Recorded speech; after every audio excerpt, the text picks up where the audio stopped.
Mummy को breast cancer यहीं पे डिटेक्ट हुआ था। मेरा सर्जरी भी यहीं पे मेरे कॉलेज में हुआ है। एक भी रुपया नहीं देना पड़ा। अप्रोक्सीमेटली 75 होती है कि नोट्स बनाए या ना बनाए। देखो नोट्स का क्या दिक्कत है, क्वेश्चंस को सॉल्व करने से अच्छा है कि यूट्यूब के सेशंस को बार बार देखा जाए, ठीक है, अच्छे से टाइम मैनेजमेंट पे ध्यान दे पाए कि फिजिक्स केमिस्ट्री बायोलॉजी में हम कितना टाइम ले रहे हैं। कि आप लोगों में से जितने लोग भी ये वीडियो को देख रहे हैं उनमें से ज़्यादातर लोग ड्रॉपर स्टूडेंट है, ठीक है, और मैं खुद भी एक ड्रॉपर स्टूडेंट रह चुकी हूँ। तो I know the real pain कि कितना बुरा लगता है जब आपका फर्स्ट ड्रॉप सेकंड ड्रॉप में आपका नीट में सिलेक्शन नहीं होता है। तो छोटा सा इंसिडेंट मैं आपके साथ शेयर करना चाहती हूँ सो दैट कि जो लोग भी बहुत ज़्यादा डिमोटिवेट हो गए हैं या फिर लग रहा है कि नहीं होगा सिलेक्शन, छोड़ देते हैं, कोई और स्ट्रीम में चले जाएंगे, इस ड्रीम को छोड़ के जाना, इस ड्रीम पे गिव अप कर देना बहुत ही हार्ड है, ठीक है, और मैं समझ सकती हूँ उस चीज़ को।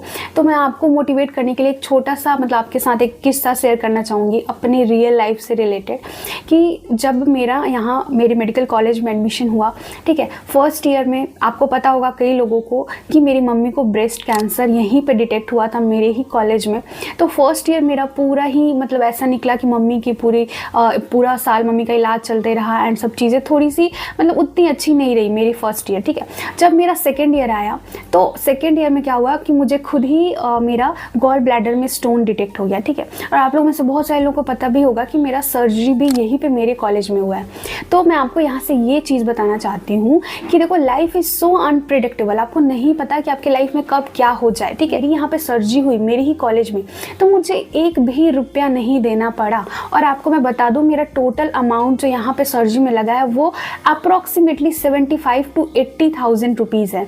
यहाँ हॉस्पिटल में एडमिट होने से लेके सर्जरी जो मेरी लेप्रोस्कोपिक हुई, उसके अलावा जो मेडिसिन के खर्चे होते हैं, आपको पता है कि आप ये सारी चीज़ें कराने जब आप प्राइवेट हॉस्पिटल में जाओगे तो ये जो चार्ज है ना 75,000, ये कहीं 1 लाख 1.5 लाख के ऊपर जाएगा, ठीक है। लेकिन मुझे मेरे कॉलेज में 1 रुपया भी पे नहीं करना पड़ा बिकॉज मैं यहाँ की स्टूडेंट थी, ठीक है। तो मैं ये चीज़ आपको बताना चाह रही हूँ कि देखो यार किसके साथ कब क्या हो जाएगा आपको नहीं पता है, ठीक है। तो अगर आप डॉक्टर बन जाते हो, अगर आपका मेडिकल कॉलेज में सिलेक्शन हो जाता है, बाई चांस आपको कुछ भी हुआ, आपको 1 रुपया भी आपके पॉकेट से नहीं लगने वाला यार। ये बहुत ही बड़ा एक मोटिवेशन है, अगर आप इस चीज़ को एज अ मोटिवेशन लो तो ये बहुत ही बड़ा मोटिवेशन है। क्योंकि यहाँ पे जितने भी आप लोग देख रहे हो ना ये वीडियो, इसमें से 70 to 80% जनता जो होगी वो मेरी तरह बहुत ही मिडिल क्लास फैमिली से बिलोंग करती होगी, जहाँ पे 50,000 1 लाख रुपए एक बहुत ही बड़ा अमाउंट होता होगा। तो आप खुद सोच सकते हो कि सिर्फ और सिर्फ आपके सिलेक्शन से आपके परिवार वालों के लिए, आपके खुद के लिए एक सारी चीज़ें कितनी ज़्यादा आसान हो जाएगी। तो क्या इस 120 दिन को इस 120 दिन में आप अपनी उन सारे हैबिट को नहीं छोड़ सकते हो क्या, जिससे कि आपका सिलेक्शन रुक रहा है। सिर्फ 120 दिन के लिए अपने आप को आपको बहुत ही कंसिस्टेंट, बहुत ही डिसिप्लिन एंड बहुत ही डेडिकेटेड वे में रखना होगा। तो यहाँ से एक मोटिवेशन लो यार, आपकी इस सिलेक्शन से आपका पूरा लाइफ चेंज हो सकता है। तो क्यों ना हम सिर्फ और सिर्फ आगे आने वाले पूरे लाइफ को अच्छा बनाने के लिए सिर्फ और सिर्फ इस 120 दिन को इतना घिस के मेहनत करें ना, इतना रिग्रेस मेहनत करें कि हमारा सिलेक्शन पक्का हो जाए। और कुछ भी मुश्किल नहीं है, बहुत ही आसान है, हर एक चीज़ बहुत ही आसान हो गई है आजकल। तो ऑनलाइन हर एक चीज़ अवेलेबल है। आप लोगों को थोड़ा सा मोटिवेशन मिला होगा मेरी इस स्टोरी से कि देखो अगर आज आप मेहनत करते हो तो आपका कल बहुत ही अच्छा हो सकता है, ठीक है। जो ड्रॉपर स्टूडेंट है, आपको पिछले ड्रॉप में जितने मार्क्स आए हैं ना, मान लो आपको 300 400 या 500 नंबर आए, तो अपने आप को ऐसे करो कि मेरी प्रिपरेशन 500 की हो चुकी है, मेरी प्रिपरेशन 400 की हो चुकी है, मुझे यहाँ से आगे बढ़ना है, ठीक है। अगर अपने आप को आप बोलोगे कि 0 पे है तो फिर आपका ब्रेन वैसे ही प्रोसेस करने लगेगा कि आपको कुछ नहीं आता है, आप 0 लेवल पे हो एंड आपको एक पूरे 0 से आपकी तैयारी स्टार्ट करनी है। ऐसा नहीं करना है। अगर अपने आप को आप ये मैसेज देते हो कि मैं 500 पे हूँ, 400 पे हूँ, तो वो एक अलग ही स्ट्रेंथ आपको मिलेगा कि हाँ मुझे इतने नंबर आते हैं, मैंने इतने नंबर सिक्योर कर लिए अपने, ठीक है। तो ऐसा करना है। मैंने भी अपनी प्रिपरेशन में यही चीज़ अपनाई थी कि जब मेरे 567 आए थे सेकेंड ड्रॉप में, तो मैंने अपने आप को यही मैसेज दिया था कि मुझे इतने नंबर के क्वेश्चन आते हैं, मैंने इतने नंबर सिक्योर कर लिए, मुझे इससे आगे बढ़ के 600 650 तक जाना है, ठीक है। तो वो चीज़ सोच के ना वो चीज़ आसान भी लगेगी। एंड जो चीज़ सोचने में हमें आसान लगती है वो करने में भी हमें काफ़ी आसानी हो जाती है। देखो आपका हर एक दिन, आज से आप ये गार्ड बांध करके रख लो कि आपका हर एक दिन प्रोडक्टिव होना ही चाहिए। आपको हर एक दिन 14 से 15 घंटे की पढ़ाई करनी ही पड़ेगी at any how, at any cost. क्योंकि मैं 14 से 15 इसलिए बोल रही हूँ क्योंकि 8 घंटे तो आपके पूरे लेक्चर्स में ही लग जाते हैं। उसके अलावा आपको कम से कम 6 7 8 घंटे की सेल्फ स्टडी करनी ही पड़ेगी। कितना भी लेक्चर लेक्चर देख लो, कितना भी सिलेबस कंप्लीट कर लो, कुछ भी नहीं होगा जब तक आप सेल्फ स्टडी करके उन सारी चीज़ों को खुद से नहीं समझोगे एंड बहुत सारा क्वेश्चन प्रैक्टिस नहीं करोगे। ठीक है, तो ये गलती बिल्कुल नहीं करनी है कि किसी दिन सोच रहे हो कि 2-3 दिन गैप भी आ जाएगा तो कोई फर्क नहीं पड़ता है, कंसिस्टेंट तो होना ही पड़ेगा। ठीक है, दूसरी बात ये आ जाती है कि आपको अपने शेड्यूल में डेली क्वेश्चन प्रैक्टिस को रखना ही है। आपको ऐसा नहीं सोचना है कि आज सिर्फ वीडियो लेक्चर्स देख लेते हैं और कल क्वेश्चन प्रैक्टिस कर लेंगे, नहीं, डेली आपको वीडियो लेक्चर्स भी देखने हैं, साथ ही में हर एक जो भी आप चैप्टर पढ़ रहे हो उससे आप 10 ही क्वेश्चन सॉल्व करो, लेकिन आपको क्वेश्चन प्रैक्टिस करना है। डेली अपने हैबिट में इसको बिल्ड करो कि मुझे क्वेश्चन प्रैक्टिस करना ही है। तीसरी चीज़ कि अपने आप को ये मैसेज देना कि मेरा सिलेक्शन तो हो ही जाएगा, मैं कर ही लूँगी। ये चीज़ आप मैनिफेस्ट करोगे ना, एंड मैनिफेस्टेशन बहुत ही ज़्यादा मैटर करती है, क्योंकि मैंने ये चीज़ खुद एक्सपीरियंस करा है कि जब मेरा थर्ड ड्रॉप था तो मैंने ये चीज़ अपने ब्रेन को हमेशा अपने ब्रेन को ऐसा मैसेज दिया कि मेरा तो हो ही जाएगा, मैं तो इस बार कर ही लूँगी। मतलब अपने आप को अगर आप ये चीज़ दिखाओगे ना और ये चीज़ आप कहीं ना कहीं मैनिफेस्ट करोगे कि नहीं मेरा तो हो ही जाएगा, तो वो चीज़ हो जाता है।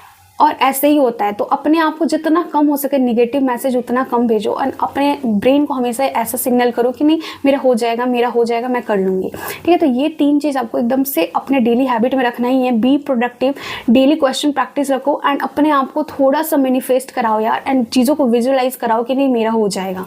ठीक है, तो ये चीज़ करनी है आपको। अब हम बात करते हैं कि देखो नीट में सिलेक्शन के लिए ना आपको 120 दिन है एंड आपको भी पता है कि अभी आपके पास टोटल 79 चैप्टर्स है। ठीक है, तो 79 चैप्टर्स है एंड 120 डेज है, तो प्रैक्टिकली में बात करें तो आपका सिलेक्शन हो सकता है। ठीक है, तो अब हम बात करते हैं, सबसे पहले आपको मैं हर एक चीज़ बताने वाली हूँ, कैसे स्टार्ट करना है, पढ़ना कहाँ से है, पढ़ना कैसे है, फिजिक्स केमिस्ट्री बायो के आपको लेक्चर्स एंड क्वेश्चन प्रैक्टिस के लिए मैं हर एक चीज़ बताऊँगी। फिर मॉक टेस्ट एंड उसमें जो इंप्रूवमेंट नहीं हो पाते हैं ना, बहुत सारे लोगों का होता है कि मॉक टेस्ट में इंप्रूव मार्क्स नहीं हो पा रहे, तो कैसे करना है। और सबसे पहली चीज़ की प्रॉपर रिविजन। देखो आप कितना भी सारी चीज़ें को पढ़ लो, लेकिन अगर आप रिवाइज अच्छे से नहीं करोगे ना तो कोई फ़ायदा नहीं है। फिर उसको आप रख दे रहे हो ऐसे पढ़ के, तो उसका कोई फ़ायदा नहीं होगा। तो उस चीज़ों को अपने दिमाग में रिटेन करने के लिए कि वो चीज़ कम से कम 100% अगर आपके दिमाग में नहीं रिटेन तो कम से कम 50 से 60% तो रिटेन होना ही चाहिए। तो उसके लिए आपको प्रॉपर रिवीजन करना पड़ेगा, उसके लिए आपको अच्छा एक प्लानिंग करना पड़ेगा कि कैसे रिवाइज करना है। और देखो डेली अपने शेड्यूल में से ना कम से कम आधा घंटा या फिर 1 घंटा, मैक्स टू मैक्स 1 घंटा तो होना ही चाहिए कि आप अपने शेड्यूल में रिवीजन के लिए रखो कि कितना भी हम दिन में पढ़ रहे हैं लेकिन एक स्लॉट तो होना ही चाहिए जिसमें मैं जो भी पढ़ रही हूँ उसको रिवाइज कर लूँ। तो देखो, तो इसके लिए क्या करना है, मैं सबसे अच्छा टेक्निक आपको बताती हूँ जो मेरे खुद के एलएन के टीचर ने बताया था, एक्टिव रिकॉल की टेक्निक। जो भी आप पढ़ रहे हो ना उसको एक बार आंख बंद करके याद करने की कोशिश करो कि आपने जो भी पढ़ा उसका कितना याद है। आपको रिकॉल करने की कोशिश करोगे तो आपको खुद समझ में आएगा कि ये एनसीईआरटी का ये पेज मैंने पढ़ा था, उसमें मुझे कितनी सारी चीज़ें याद आ रही हैं। और जितनी सारी चीज़ें आपको याद आएंगी ना, समझ आना, वो आपके सबकॉन्शियस माइंड में कहीं ना कहीं परमानेंटली फिट हो जाएंगी। ठीक है, तो इससे बहुत ज़्यादा आसानी होगी आपको। एंड लास्ट में जब आप रिवाइज करोगे, जब एग्जाम को 4-5 दिन बाकी रहेगा एंड इस तरीके से आप रिकॉल वाले टेक्निक से हर एक चीज़ को रिवाइज करते चलोगे अभी से ही, तो लास्ट में बहुत आसानी पड़ेगी एंड हर एक चीज़ आपको जल्दी जल्दी याद होगा। तो देखो, इसके लिए आप क्या कर सकते हो, आप अपने लिए खुद के लिए शॉर्ट नोट बना सकते हो, या फिर आपके पास शॉर्ट नोट्स नहीं है तो कम टाइम भी बचा है भी तो आप फ्लैश कार्ड की हेल्प ले सकते हो।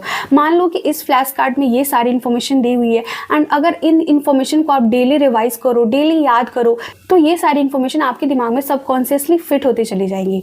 तो ये जो मैं आपको फ्लैश कार्ड दिखा रही हूँ, ये रैंसो रिविजन का फ्लैश कार्ड है जो कि काफ़ी कलरफुल आप देख पा रहे होंगे एंड हर एक इन्फॉर्मेशन को, मतलब एनसीईआरटी के हर एक पेज से हर एक इन्फॉर्मेशन इस पे आपको यहाँ पे पॉइंट वाइज फॉर्मेट में दिख जाएगी। आप इसको कहीं भी कैरी करके भी ले जा सकते हो। मान लो आप कहीं जा रहे हो तो आप इसको आराम से अपने पॉकेट में लेके जा सकते हो। एंड ये इतनी ज़्यादा इन्फॉर्मेटिव है ना, मतलब आपको एनसीईआरटी के कोई भी ऐसी लाइन इसमें नहीं छोड़ी गई है जैसे कि नीट में क्वेश्चन आ सकता है। ठीक है, तो इसी तरीके से ये फिजिक्स के लिए भी है, केमिस्ट्री के लिए भी है, बायो के लिए भी आपको मिल जाएगा। इसके अलावा इस पे PYQs को भी ऐड करा गया है, तो यहाँ पे आपको हर एक PYQ को पॉइंट फॉर्मेट में दे दिया गया है सो दैट कि आप PYQ को भी यहाँ से कवर कर लो। ठीक है, तो ये तीनों ही सब्जेक्ट के लिए आपको मिल जाएगा रैंसो रिवीजन फ्लैश कार्ड, जिससे कि आप बहुत ही कम टाइम में, लाइक अब 3 से 4 फ्लैश कार्ड में पूरे एक चैप्टर को कंपाइल करा गया है। तो आप सोच सकते हो 10 से 15 मिनट में आप एक एक चैप्टर को रिवाइज करके रख सकते हो।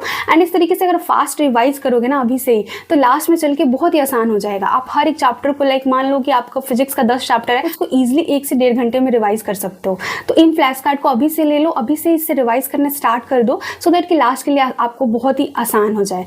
तो इन फ्लैश कार्ड को लेने के लिए मैंने डिस्क्रिप्शन बॉक्स में लिंक दे दिया है, वहाँ से भी बाई कर सकते हो। अमेज़न या फिर फ्लिपकार्ट पे भी जाके आप इसको बाई कर सकते हो। ठीक है, देखिए हमें स्टार्ट करना कैसे है, हाउ टू स्टार्ट। देखो आपके पास बहुत सारे ऑप्शंस हैं। ठीक है, आप यूट्यूब से कर सकते हो, आपके पास पेड बैचेस हैं, ठीक है, पेड बैचेस से भी स्टार्ट कर सकते हो। जैसे कि आपको पता है कि पीडब्ल्यू के बहुत सारे बैचेस आ रहे हैं, तो आप वहाँ से भी जाके स्टार्ट कर सकते हो। लेकिन अगर आप एक ड्रॉपर स्टूडेंट हो, आपने बहुत कुछ पहले से पढ़ रखा है, तो इन माय ओपिनियन आपको पैसा नहीं लगाओगे ना तभी हो जाएगा। आप YouTube पे जाओ, वहाँ पे आपको प्रचंड बैच अभी अभी जस्ट आया, जिसमें कि पूरा ऐसे वन शॉट में सारे ही जो भी एक एक चैप्टर उसको कंप्लीट कराया जा रहा है। तो वन शॉट जो है वो इतना छोटा नहीं रहता है, 7 घंटे 8 घंटे का रहता है, तो इसमें प्रॉपर तरीके से हर चीज़ दिया जाता है। और मैंने खुद भी पढ़ा है उससे अपने नीट के टाइम पे, नीट 2022 में। तो आप उन वन शॉट को यूटिलाइज करो अभी से ही, और उन सारे ही वन शॉट के आपको नोट्स भी मिल जाते हैं, तो और भी आसान हो जाती है। तो वहाँ से आपको स्टार्ट कर लेना है, ठीक है। और 79 चैप्टर को ना आपको डिवाइड कर लेना है। देखो 79 चैप्टर में आप डिवाइड कर सकते हो कि 79 चैप्टर में कुछ आपके ऐसे भी चैप्टर होंगे जो कि आपको लगता होगा कि वो हार्ड है, ठीक है, और कुछ ऐसे होंगे जो आपके लिए बहुत ही इजी होंगे, ठीक है। तो इजी वाले चैप्टर और हार्ड वाले चैप्टर को अगर आप सेग्रीगेट कर लोगे तो आपके लिए आसान हो जाएगा ये समझना कि मुझे कौन से चैप्टर पे कितना टाइम देना है। तो ये भी चीज़ मैंने आपको बता दिया है। यूट्यूब से स्टार्ट करो या फिर कोई पेड बैचेस से स्टार्ट करो, लेकिन ध्यान ये देना कि आपका एक दिन भी ऐसा ना जाए जिसमें कि आप पढ़ नहीं रहे हो, क्योंकि टाइम बहुत कम बचा है। तो हमें हर एक दिन को बहुत अच्छे से यूटिलाइज करना होगा। अब देखो पढ़ना कैसे है, अब प्रॉब्लम ये आती है कि लेक्चर्स जो है वो तो ऑनलाइन भी होते हैं और हमें फिर रिकॉर्डेड भी मिल जाते हैं। तो ऑनलाइन देखें या फिर रिकॉर्डेड देखें। देखो इन माय ओपिनियन आपको ऑनलाइन नहीं देखना चाहिए, क्योंकि उसमें बहुत टाइम लग जाता है, क्योंकि आप सर के साथ ही साथ कर रहे होते हैं, बीच में कभी कोई कुछ बात करने लगता है, सर ही बात करने लगता है, तो वहाँ पे थोड़ा डिस्टर्बेंस होता है, टाइम भी किल होता है। उससे अच्छा है कि आप रिकॉर्डेड लेक्चर्स देखो एंड अपने अकॉर्डिंग आप उसको कस्टमाइज भी कर सकते हो। आप उसको थोड़ा फास्ट करके भी देख सकते हो, फास्ट फॉरवर्ड करके देखोगे तो वो भी सही रहेगा। ये बात आती है कि नोट्स बनाएं या ना बनाएं। देखो नोट्स का क्या दिक्कत है कि अगर आपके पास ऑलरेडी कोई नोट्स है तो बनाने की ज़रूरत नहीं है। मेरे पास जब सेकंड ड्रॉप में मेरे पास फर्स्ट ड्रॉप का नोट्स था तो मैंने नहीं बनाया था, मैंने उसी में चीज़ें ऐड कर ली थी। लेकिन बाद में मुझे पता लगा कि वो नोट्स जो है वो सफिशिएंट नहीं था, फर्स्ट ईयर वाला बहुत ही मतलब ऐसा था कि बहुत सारे टॉपिक्स उसमें नहीं थे। तो अगर आप एक बार अपने नोट्स को एनालाइज करो, देखो कि इसमें कौन कौन से टॉपिक्स हैं, या फिर बहुत सारे ऐसे टॉपिक्स गायब है, अच्छे से नोट्स नहीं है, ऑर्गेनाइज नहीं है सही से, तो फिर आपको तो फिर से बनाना ही चाहिए, ठीक है। या फिर आप पीडीएफ नोट्स प्रिंट करा सकते हो उस पर्टिकुलर जो सेशन है उसका। इस तरीके से आपको हर एक चैप्टर का नोट्स प्रिंट आउट करा के अपने पास रख लो तो आपका टाइम बच सकता है। लेकिन प्रॉपर नोट्स होना बहुत ज़्यादा ही इंपॉर्टेंट है गाइज। ये गलती मैंने करी थी अपने सेकेंड ड्रॉप में, जिसके कारण थर्ड ड्रॉप में मुझे फिर से पूरा नोट्स बनाना पड़ा था, स्पेशली फिजिक्स केमिस्ट्री के अंदर। तो ये चीज़ मत करना, ये गलती मत करना कि ये सोच के कि सिर्फ वीडियो लेक्चर्स देख के ही हो जाएगा। नोट्स प्रॉपर होने ही चाहिए, जिससे कि आपको बहुत ज़्यादा हेल्प मिलेगी रिवीजन के लिए। तो नोट्स अपना देख लेना, अगर आपको लगता है कि आप फिर से लिख के बना सकते हो तो आप वो कर लेना, या फिर जो भी आपको नोट्स मिलते हैं उसका आप प्रिंट आउट निकाल सकते हो, ठीक है। फिजिक्स केमिस्ट्री बायो में क्या अप्रोच रखे, देखो फिजिक्स में मिला ले तो 25 से 30 चैप्टर है, ठीक है। उसी तरीके से केमिस्ट्री में भी 20 चैप्टर के आसपास आपको हो जाएंगे। बायो में भी कुछ चैप्टर्स हटे हैं, तो आई थिंक कि 32 या 33 चैप्टर्स ऐसे हैं। तो आपको हर एक चैप्टर का ना अपना एक अप्रोच बनाना है कि मुझे अच्छे से आता है कि नहीं। अगर आप हर एक चैप्टर का, फिजिक्स केमिस्ट्री बायोलॉजी के हर एक चैप्टर का अपना एक अप्रोच बना लोगे और उस पर ये देख लोगे कि ये वाला चैप्टर मुझे आता है या नहीं, मुझे कितना आता है, मुझे इस पर कितना और समझने की ज़रूरत है, मुझे इस पर और कितना टाइम देना चाहिए, तो आपका ये 120 डेज ना और आसान हो जाएगा प्रिपेयर करने में। फिजिक्स केमिस्ट्री बायोलॉजी के हर एक चैप्टर में आपको कम से कम 100 क्वेश्चन तो ज़रूर प्रैक्टिस करने हैं। हर एक चैप्टर में आप क्वेश्चन जो होंगे उसमें PYQs आएंगे, उसमें आपको जितने भी यूट्यूब पे जो सेशंस कराए जाते हैं, मैंने आपको पहले भी बताया है, जो भी सेशंस हो रहे हैं हर एक चैप्टर के उसको अटेंड करो, वहाँ से क्वेश्चन प्रैक्टिस करने की कोशिश करो। वहाँ से आप जब क्वेश्चन प्रैक्टिस करोगे ना आपको सीखने को मिलेगा कि लाइक क्वेश्चन टीचर सॉल्व कैसे कर रहा है। जब हम खुद से बनाते हैं, कोई बुक लेके बैठ के बनाएंगे ना, तो बहुत सारी चीज़ें नहीं समझ में आती है कि इसमें मतलब बन कैसे रहा है, क्वेश्चन नहीं बनता है हमसे। लेकिन जब हम वीडियो लेक्चर से उसको देखते हैं और मान लो कि उसमें टीचर कोई क्वेश्चन दिया और आप खुद से पहले बनाने की कोशिश करो, आपको नहीं आए देन आप उसका सोल्यूशन देखो। एंड एट ए टाइम अगर आप सोल्यूशन से समझोगे कि टीचर बता कैसे रहा है, स्टेप वाइज जब वहाँ पे टीचर समझाएंगे तो आपको खुद भी अप्रोच ये बिल्ड होगा कि उस क्वेश्चन को बनाने का अप्रोच क्या था, तो आप टीचर के साथ ये भी समझ पाओगे। तो बुक के क्वेश्चंस को सॉल्व करने से अच्छा है कि यूट्यूब के सेशंस को बार बार देखा जाए, ठीक है। तो ये चीज़ करनी है आपको। यूट्यूब पर आपको हर एक चैप्टर का क्वेश्चन प्रैक्टिस वाला सेशन मिल जाएगा।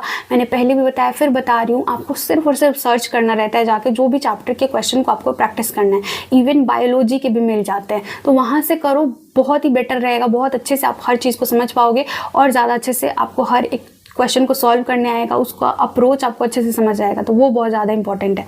अब मॉक टेस्ट में बात करते हैं। देखो मॉक टेस्ट तो आपको ऑफलाइन देना ही देना है। जो लोग भी ये सोचते हैं कि सिर्फ ऑनलाइन से हो जाएगा, नहीं होने वाला है। मैंने अपने पहले वीडियो में दिखाया भी है कि मेरे पास 100+ मॉक टेस्ट पेपर थे जो मैंने सिर्फ और सिर्फ प्रिंट करा के दिए हैं। सारे ऑनलाइन वे में ही थे, मतलब PW के बैचेस के थे, लेकिन मैंने उन सारे ही क्वेश्चन पेपर को प्रिंट आउट निकाल के देन मैंने उसको अटेम्प्ट किया है। तो इसी तरीके से आपको भी जो भी क्वेश्चन पेपर मिल रहा है, कहीं से भी आप पढ़ रहे हो, तो उन सारे ही क्वेश्चन पेपर को आप प्रिंट आउट निकलवा लो एंड उसके बाद ही अटेम्प्ट करो, क्योंकि एग्जाम का अभी तक क्या है कि वो ऑफलाइन ही हो रहा है, तो हमको ऑफलाइन वे में ही प्रैक्टिस भी करना है, सो दैट कि हम अच्छे से टाइम मैनेजमेंट पे ध्यान दे पाएँ कि फिजिक्स, केमिस्ट्री, बायोलॉजी में हम कितना टाइम ले रहे हैं, कितना टाइम हमारा क्वेश्चन बन रहा है, हम एक क्वेश्चन पे कितना टाइम देना है। ठीक है, तो ये सारी चीज़ें, और सिली मिस्टेक तो सबसे ज़्यादा हो जाती हैं, और मेरे से तो होती ही थी। तो मुझे पता है आप लोगों में से कई सारे लोग होंगे जिनसे सिली मिस्टेक हो जाती होगी। तो सिली मिस्टेक पे अगर आपको कमांड करना है तो आपको ऑफलाइन वे में देना ही पड़ेगा एंड हर एक क्वेश्चन को अच्छे से पढ़ के लगाओ। होता क्या है कि हम क्वेश्चन कई बार पढ़ते हैं लेकिन हम लिखा कुछ और रहता है, हम पढ़ कुछ और लेते हैं। तो ये वाली चीज़ मेरे साथ बहुत ज़्यादा होती थी एंड आई नो कि आप लोग में से भी बहुत सारे लोग होंगे जिनके साथ ये होती होगी। वहाँ लिखा हुआ है मीटर, ठीक है, यूनिट में मीटर लिखा हुआ है 20 मीटर, बट हम कभी कभी सेंटीमीटर पढ़ लेते हैं उसको एंड इस यूनिट के कारण, चेंजिंग के कारण हमारा वो पूरा क्वेश्चन ही गलत हो जाता है। ठीक है, तो ये छोटी छोटी चीज़ें हैं। वहाँ पे नॉट लिखा है बट हम नॉट कभी कभी नहीं पढ़ पाते हैं, तो पूरा क्वेश्चन का मीनिंग ही चेंज हो जाता है। तो जो भी इंफॉर्मेटिव, जो भी आपको ऐसा लगे कि क्वेश्चन का उससे पूरा वही चेंज हो जा रहा है, मीनिंग ही चेंज हो रहा है, तो जब भी आप क्वेश्चन को रीड करो, जब आपके पास ऑफलाइन मोड में क्वेश्चन पेपर पे रहेगा, जब भी रीड करो तो पेन या पेंसिल से उस मेन चीज़ को आप हाईलाइट कर दिया करो, सो दैट कि वो सामने से हाईलाइटेड दिखेगा तो आपको मतलब वो क्वेश्चन गलत होने का चांसेस बहुत कम हो जाएंगे। यही चीज़ मैंने अपने बायोलॉजी के सेक्शंस में करी थी जब मैंने एग्ज़ाम दिया था 2022 में, जिसमें 2021 में सॉरी, जिसमें कि मुझे 351 मार्क्स आए थे। तो बायोलॉजी को मैंने इतना माइन्यूटली पढ़ा था ना कि हर एक क्वेश्चन पे अंडरलाइन था जो भी उसमें इंफॉर्मेशन दी हुई थी, तो इसके कारण मेरे सिली मिस्टेक हुए ही नहीं थे उस बायोलॉजी के पेपर में। तो इसके कारण मुझे 351 मार्क्स भी आए थे। तो अपने सिली मिस्टेक पे कमांड करना बहुत ज़्यादा इंपॉर्टेंट है। तो अगर सिली मिस्टेक पे हम कमांड कर लेते हैं तो मुझे लगता है कि हमारा 10 क्वेश्चन तो ऐसे होते ही होंगे। आप लोग भी समझ पा रहे होंगे कि 8 से 10 ऐसे क्वेश्चन होते होंगे जिसको हम सिली मिस्टेक में ही गलत कर लेते हैं, छोटी छोटी चीज़ों के कारण। यूनिट कन्वर्जन में कर लेते हैं, कभी कुछ अलग ही पढ़ लिया, कभी कुछ ऐसा होता है कि कोई जो उसमें इंफॉर्मेशन दिया हुआ है वो हमसे मिस हो जाता है। तो इस तरीके से सिली मिस्टेक पे हम जब कमांड करने लगेंगे तो हमारे मार्क्स खुद ही इंप्रूव करने लगेंगे मॉक टेस्ट वाले। और जो भी मॉक टेस्ट लगाओ, जब भी लगाओ, ठीक है, एक वीक में एक मॉक टेस्ट अभी तो तुम प्लीज़ लगाना स्टार्ट कर दो, क्योंकि बिना मॉक टेस्ट के नहीं होगा। और जो लोग भी सोचते हैं लास्ट में करेंगे मॉक टेस्ट, 1 महीना बाकी है, उसमें हम रिगरसली मॉक टेस्ट की प्रैक्टिस करेंगे, देखो उसमें तो करना ही है, लेकिन आपको अभी भी करना पड़ेगा सो दैट कि आप अपनी गलतियों पे काम कर पाओ। क्योंकि आप जब मॉक टेस्ट दोगे तो आपको पता लगेगा कि चैप्टर वाइज आपकी कमी कहाँ है, आपको कौन से चैप्टर में मतलब आपका वीक रह गया, कौन सा ऐसा जो कॉन्सेप्ट है जो आपको अच्छे से नहीं आता है। तो जब आप मॉक टेस्ट लगाओगे तभी आपको पता लगने वाला है। तो मॉक टेस्ट तो अभी से लगाना ही है, हर एक वीक में एक मॉक टेस्ट लगाओ, प्रिंट आउट निकाल के ही लगाना, ऑफलाइन मोड में ही लगाना, ठीक है। और फिर उस मॉक टेस्ट को अच्छे से एनालाइज करो, अपना एक मिस्टेक नोटबुक बना लो। मैंने अपने हर एक वीडियो में पहले भी बताया, फिर बता रही हूँ कि मॉक टेस्ट देने के बाद मिस्टेक को एनालाइज करना उतना ही ज़्यादा इंपॉर्टेंट है जितना कि मॉक टेस्ट लगाना, और मुझे लगता है उससे भी ज़्यादा इंपॉर्टेंट है। आप मॉक टेस्ट लगा के रख दो ना, कोई फ़ायदा नहीं है। आप मॉक टेस्ट लगा के अगर रख दे रहे हो, उससे अच्छा है कि आप मॉक टेस्ट ही मत लगाओ, ठीक है। तो सबसे ज़्यादा इंपॉर्टेंट है मॉक टेस्ट को एनालाइज करना, सो दैट कि आप अपनी गलतियों पर काम कर पाओ, गलतियों को पता लगा पाओ, ठीक है। तो मॉक टेस्ट को एनालाइज करने का बेस्ट तरीका है कि आप एक मिस्टेक नोटबुक बना लो, ठीक है। उस मिस्टेक नोटबुक में हर एक टेस्ट का पूरा एक अच्छे से एनालिसिस लिखो कि कौन से चैप्टर से क्वेश्चन आए थे, कौन से क्वेश्चन में मैंने गलती कर दी, क्यों उस क्वेश्चन को मैंने क्यों गलत कर दिया। वो वाई लिखना बहुत ज़्यादा इंपॉर्टेंट है, कि वो कारण जानना बहुत ज़्यादा इंपॉर्टेंट है कि ये क्वेश्चन में से क्यों गलत हुआ। और जो सिली मिस्टेक भी आप कर रहे हो ना, किस रीज़न की वजह से कर रहे हो, ये पता लगाना बहुत ज़्यादा इंपॉर्टेंट है। एंड वो रीज़न उस मिस्टेक नोटबुक में लिखा होना चाहिए कि मेरा सिली मिस्टेक किस रीज़न से हुआ, और वो रीज़न आपको वहाँ पे अपनी मिस्टेक नोटबुक में लिखना है। एंड जब आप नेक्स्ट अपना मॉक टेस्ट लगाने जाओ तो वो एक बार कॉपी उठा के, आप मिस्टेक नोटबुक उठा के एक बार रीड करो कि क्या सिली मिस्टेक हुए थे, और उस सिली मिस्टेक को आपको इस मॉक टेस्ट में नहीं दोहराना है। ये चीज़ आपको माइंड में रखनी है। तो आपको जब पता लगेगा, जब आप कहीं लिख के रखे रहोगे ना, तो वो एक चीज़ आपको मेंटेन रहेगी, एक डायरी टाइप का मेंटेन रहेगा, एक इन्फॉर्मेशन आपके पास रहेगा कि आपने कैसे सिली मिस्टेक किया था, और आपको वो इस बार नहीं करनी है। लेकिन अगर आप उसको नहीं लिखते हो, तो अगर आप ये सोचते हो कि ऐसे देख के पता लगा लेंगे कि हाँ इसमें ये गलती हुई थी, इसमें ये गलती हुई थी। तो जब आप नेक्स्ट मॉक टेस्ट लगाने जाओगे ना कहीं वो चीज़ आपके दिमाग से स्किप कर गई रहेगी कि क्यों मॉक टेस्ट में, क्यों पिछले वाले मॉक टेस्ट में मेरा सिली मिस्टेक हो गया था। तो वो चीज़ अगर आप लिख के रखोगे, लिख के कहीं ना कहीं अगर मेंटेन रखोगे तो वो आप बार बार उसको उठा के देख पाओगे एंड उस पर अच्छे से फिर से काम कर पाओगे। तो मिस्टेक नोटबुक बनाना बहुत ज़्यादा इंपॉर्टेंट है, अभी से ही बना लो। एंड अगर आप ये सारी चीज़ें फॉलो करते हो, प्रॉपर तरीके से रिवाइज करते हो, अच्छे से भी स्टार्ट करके सिलेबस कंप्लीट करना स्टार्ट कर देते हो तो 120 डेज पे बहुत ही काफ़ी है। क्योंकि मेरी खुद की बहन अभी नीट की प्रिपरेशन कर रही है एंड अभी वो भी सिलेबस कंप्लीशन पे ही काम करी। ऐसा कोई भी नहीं होगा जिसका कि अभी सिलेबस कंप्लीट होके मतलब रख दिया होगा उसने, सब अभी सिलेबस ही कंप्लीट कर रहे हैं। तो ऐसा बिल्कुल मत सोचो कि बहुत ही ज़्यादा हम पीछे हो गए हैं, बहुत सारे लोग सिलेबस कंप्लीट करके बैठ चुके हैं, तो ऐसा नहीं है। अगर आप अभी से ही स्टार्ट कर दो, जो लोग अभी 10 घंटे पढ़ रहे हैं आप उनकी जगह पर अगर 16 घंटे पढ़ना स्टार्ट कर दो तो आप उनको कहीं ना कहीं पीछे छोड़ सकते हो, अगर आप कंटिन्यू रह जाओ, कंसिस्टेंट रह जाओ तो। ठीक है, आई होप कि जो मैंने चीज़ें आपको इसमें बताई अगर आप उसको अच्छे से फॉलो करते हो तो कहीं ना कहीं आपके मार्क्स तो ज़रूर इंप्रूव होंगे। ठीक है, जो भी आपका टारगेट है 650 680 आप उसके नज़दीक तो ज़रूर पहुंच सकते हो। तो इस वीडियो के लिए इतना ही, मिलते हैं नेक्स्ट वीडियो में। Thank you so much.